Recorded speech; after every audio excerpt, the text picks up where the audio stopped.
Did you ever hear the term maker states versus taker states and wonder what that means?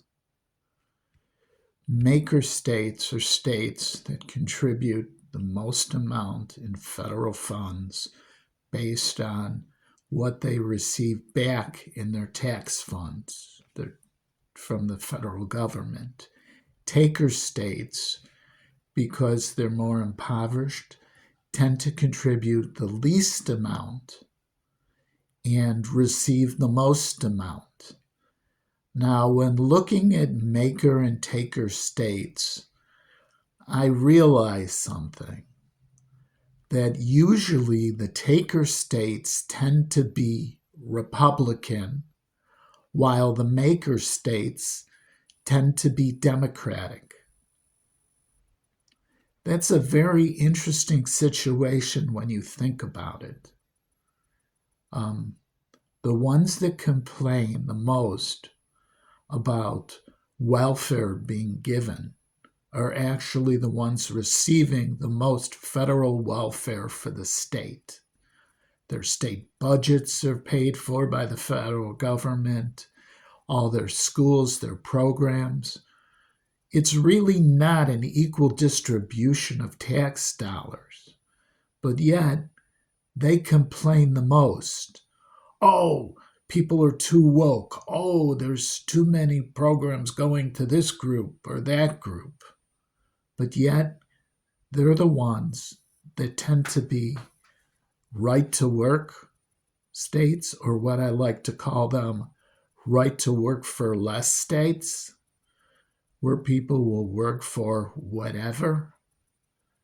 I mean, I was in Bentonville protesting a number of years ago, maybe about a decade ago, and I got into a conversation with a gentleman in a parking lot.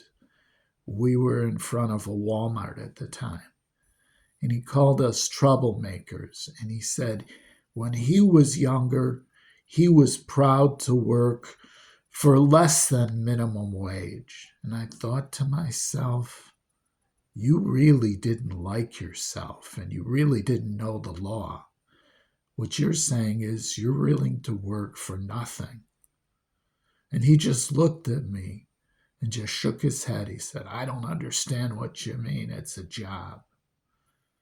And I was thinking, yeah, it was a job, but I'll bet you were on food stamps at the time. You were the working poor, and you were basically working for the corporation and getting nothing. And you're proud of it. That's the logic behind a taker state. They're willing to take anything they can get. Just don't understand it.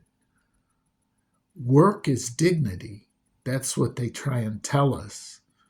Well, so's paying your bills and not having to be on the government dole. I mean, if you have to be on food stamps and public aid and child support and this and that in order to pay your bills, don't you realize there's something fundamentally wrong with the state you're in or the state of our country? I mean, in Canada, for instance, you're guaranteed a certain minimum. You're guaranteed health care. You're guaranteed that you won't starve. There are other places around the world that guarantee, well, take the Netherlands. The Netherlands, if you lose your job, they have an employment department, not an unemployment department. They will actually train you for a new job. Meanwhile, you're getting a government stipends so you don't starve. And when they find you, that's it. They find it for you, the new job. People say, well, that's kind of a slippery slope. It's not a slippery slope.